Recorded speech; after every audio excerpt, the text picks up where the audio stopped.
And proceed tayo guys. So mainit yung ating kawali. Magbukas na tayo. Ayan, mainit na siya. Lagyan tayo ng konting oil. O damihan na natin guys.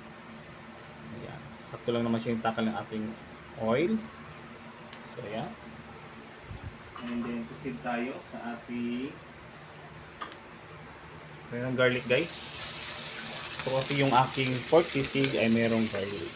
And then more on sibuyas.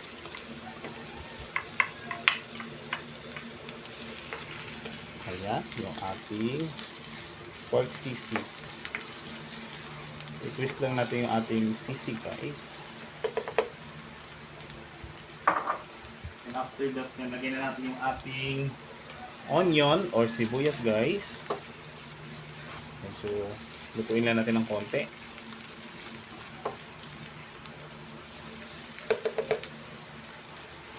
And then, ilagay na natin yung ating sisig.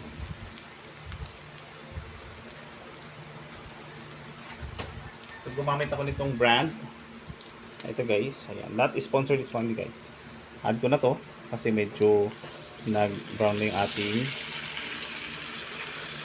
sibuyas. Haluin natin yan. At syempre, haluin lang natin to.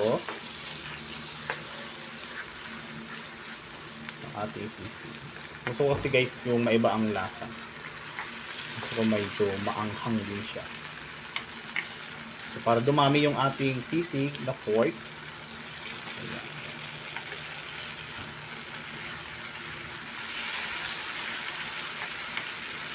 Add ko lang ng guys, ibang sahog. Mabango siya. Ayun yun guys sa mga supermarket. Yung klaseng brand. Depende ko anong brand ang gusto nyo. So dahil luto na nga itong ating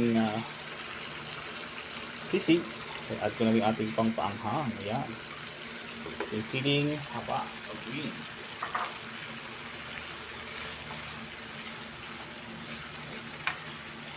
Check natin yung lasa nito guys. Kung anong lasa ng sisig na ito. Ng brand na ito. Taste natin. Patay ng tsara. Kahinaan natin ang apoy. Nimplado na siya guys. Sobrang sakto yung lasa. So medyo naiba lang kasi meron tayong nilagay na ibang sahog. Like sibuyas or onion at saka siling green. Ang sarap. Kasi sa gilid guys. Set aside lang natin to sa gilid. So dito, sa gilid lang tayo. Maglagay tayo dito ng, o kaya dito sa gitna, mag-add tayo dito ng egg. So kasi ito pag sisig guys, lalagyan siya ng egg. Or dalawang egg. So parang ano ko siya, meron na siyang medyo konting lasa ng kalamansi. Ayan.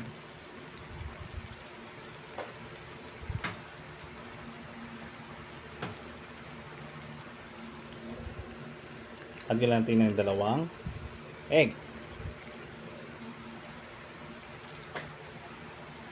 Wala natin i-add na dyan na panlasa guys kasi sakto lang yung panlasa niya, yung timpla niya.